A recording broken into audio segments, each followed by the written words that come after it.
Hi everyone, I'm Dr.Animaction. Welcome to the final 1982 episode of my Personnel Office series, where I look at G.I. Joe characters with a critical eye and compare them to their notional real-world counterparts. After this year, though, that definition will probably start to diverge as the characters get more and more, let's say, specialized. However, this year doesn't see that starting yet, so we've still got some grounded and realistic members of the team we can look at. In this particular video, we'll be doing that with 4 of them, each of whom came with a vehicle this year, which we'll also discuss. I'll be covering Clutch and the Vamp, Grand Slam and the Hal, Steeler and the Mobat, and Hawk with the MMS. If you like this sort of analysis, then make sure you check out my new Wargame series as well, since it shares some similarities stylistically. Plus, you can come over to the Discord and actively participate in that series. I hope to see you there. For now, though, let's get to the topic at hand.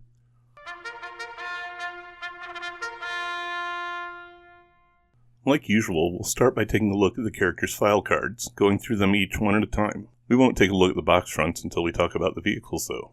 Let's start the character analysis with our resident gearhead Clutch.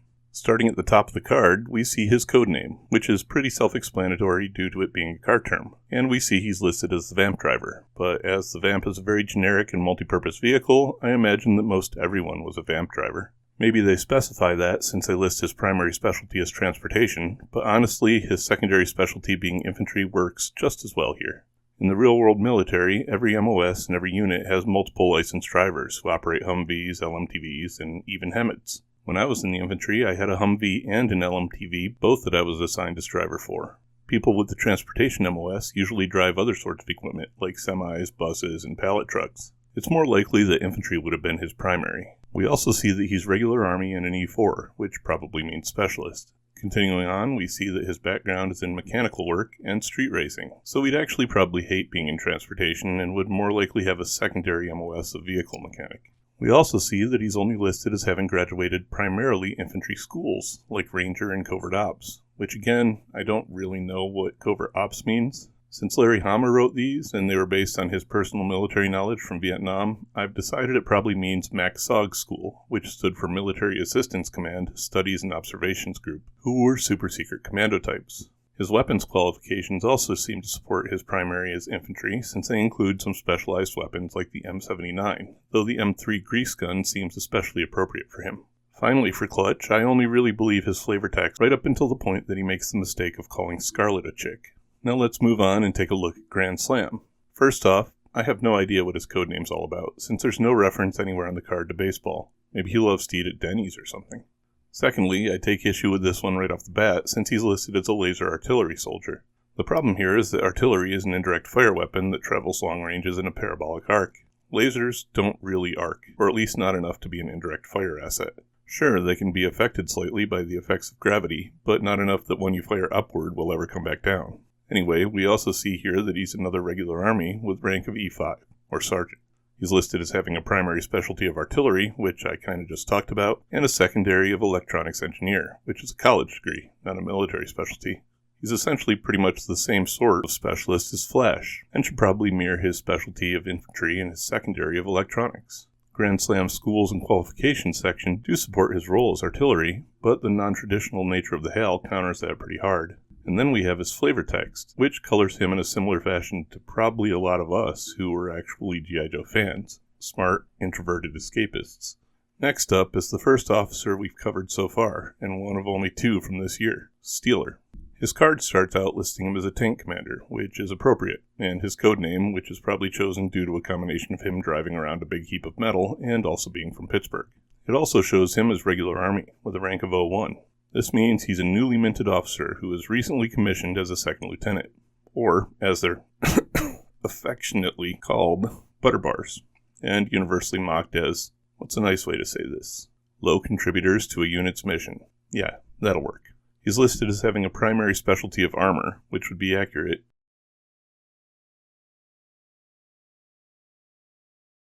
and 2 secondaries with artillery and transportation. If he's been active long enough to have attended all 3 schools, he'd most likely be a first lieutenant by now, but there's also the fact that it's pretty rare for officers to change branches. Plus, neither of those secondaries really mesh with the rest of his card.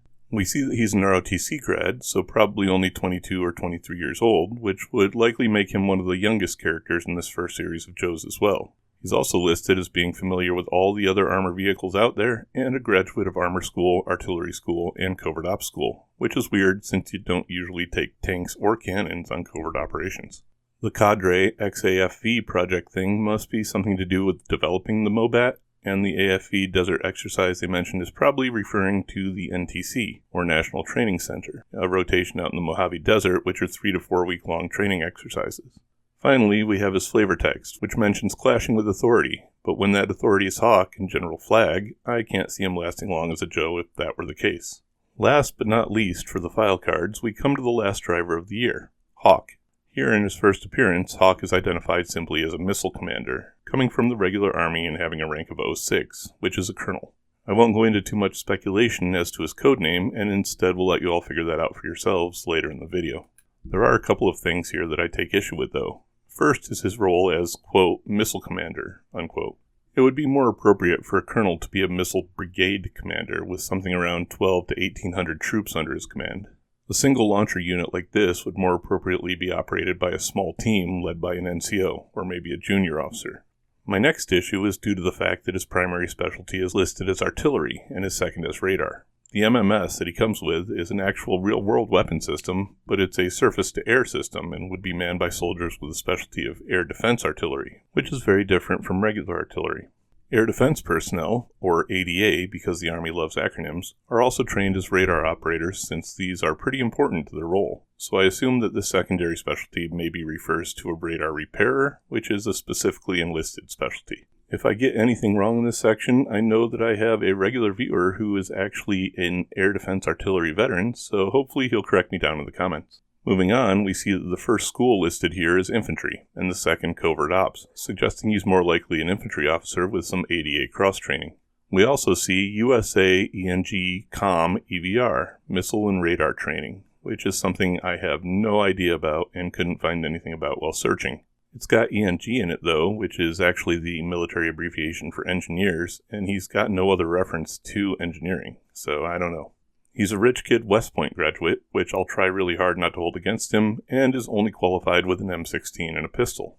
The flavor text here is the only mention of him being a leader on the entire card as well, so this one may be the weakest of all the driver file cards. But let's move on to the gear and equipment and see how realistic that is for each.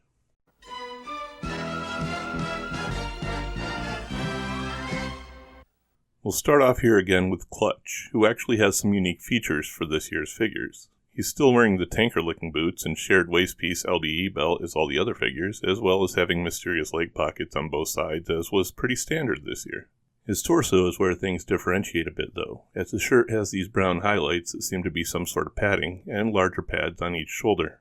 I don't know what any of these are or what purpose they serve, but they're nice details to set him apart from the rest of the year.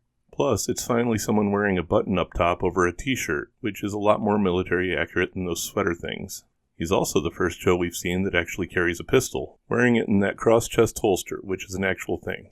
Finally, he's got what appears to be a tube-like wrap around his neck. This is probably a nod to infantry in Vietnam, wearing a rolled towel around their neck to keep bugs away, wipe sweat off with, and soak with water to use for cooling off. It's an interesting feature. Oh, and we all know at this point how I feel about beards. As for equipment, Clutch only comes with a helmet, which is fine, though he'd probably have some kind of a rifle as well. Moving on, we get the first Joe figure composed completely of reused parts, since Grand Slam is nothing more than Grunt's head on Flash's body, and equipped with Flash's helmet and eye shield. Go ahead and watch the video on Flash for my thoughts on that design and gear, but we'll skip him here and move on to Steeler. Finally, a figure for whom I won't complain about the tanker boots, since, well, you know. He's also got the standard leg pouches and LBE belt. I haven't mentioned this yet through all these videos, but that style of belt is actually attached to our LBE suspenders and not a belt for daily wear. They're thick, they're not very flexible, and they're way too big to go through belt loops to actually hold pants up. Anyway, he's our second character wearing a blouse and t-shirt combo, and the only one this year besides Snake Eyes and Scarlet to be wearing gloves, which he really doesn't necessarily need sitting inside a tank, but it's fine. He also has the chest-holstered pistol like Clutch, though this seems to be custom as it has a gold handle. He's also got gold stripes on both sleeves, which is another detail I know nothing about and couldn't find any information on. And some mysterious pouches on his forearms, which is an odd place to carry anything. We find some more items of interest though as we look at his equipment, since he has more than any other driver of the year. First, he's got the same micro Uzi that Snake Eyes came with, which is fine. tank crews usually have at least one dismount weapon with them, and it's usually a smaller submachine gun. He also comes with a helmet, equipped with possibly the most interesting piece of equipment this year, which is some kind of a visor. We know from the blueprints included with the Mobat that it's equipped with night vision, binoculars, and a camera, all of which could be useful for a tank commander. The thing is, though, that the tank itself is equipped with these features, and the commander can use any of them through his scope, while sitting safely inside.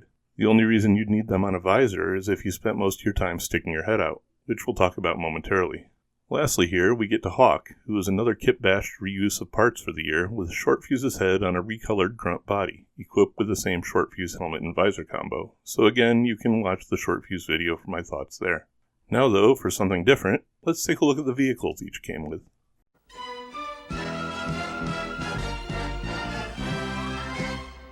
Starting with the Vamp, this one's simple enough. It's a standard military Jeep vehicle with a pair of guns on the back, which is fine.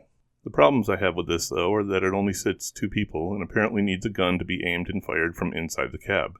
It's not likely that a unit like this would have vehicles that only accommodated a pair of troopers, and in the real Army we have a standard answer for how many people you can fit into any vehicle: 1 more. Being able to move units to and from battle is way more important than having an extra pair of mounted guns. Speaking of which, there's no ammo being fed to those guns either, which seems to be a bit of a shortcoming, since they're listed as 50 caliber machine guns.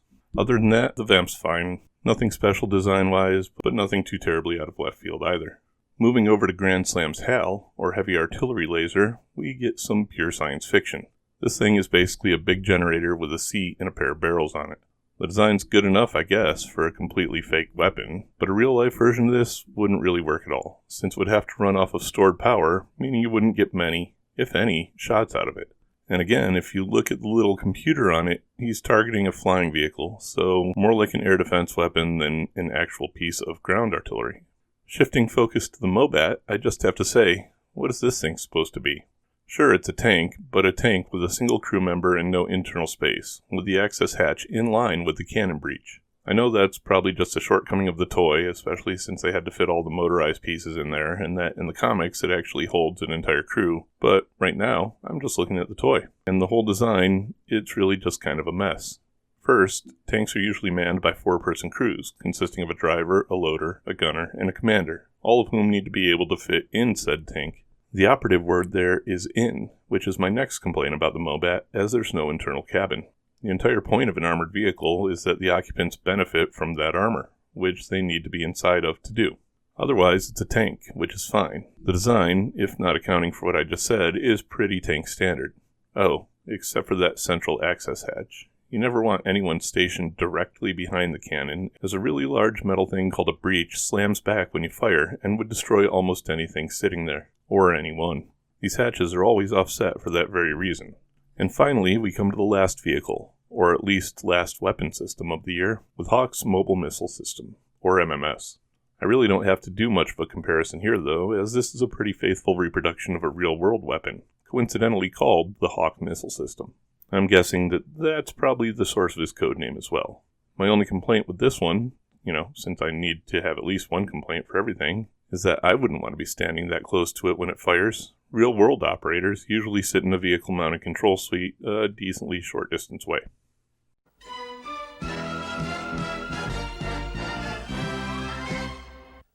Well, there you have it. A slightly longer video to finish off the 1982 lineup. I'm happy to be done with this one, and on to what are, if I'm being honest, generally more interesting characters. We'll find several of those once we move into 1983, which we officially will do with the next video. I was thinking maybe I'd cover mail-in figures between the years, but Cobra Commander is officially in the 1983 catalog, so I'll just wait to talk about him there. I'll only cover mail-away figures that don't end up in a regular series though, like Fridge, Super Trooper, and Starduster. But it'll be a while before I get to any of them and have to worry about that. I don't have any of the next video releases planned out yet, so keep an eye out and be surprised. Also keep an eye out for the next entry of this series as well, where I'll be talking about the first new figure from 1983 in numerical order, which just so happens to be Cobra Commander. Thanks for watching, everyone. Stay tuned and stay tuned, as in cartoons. Later.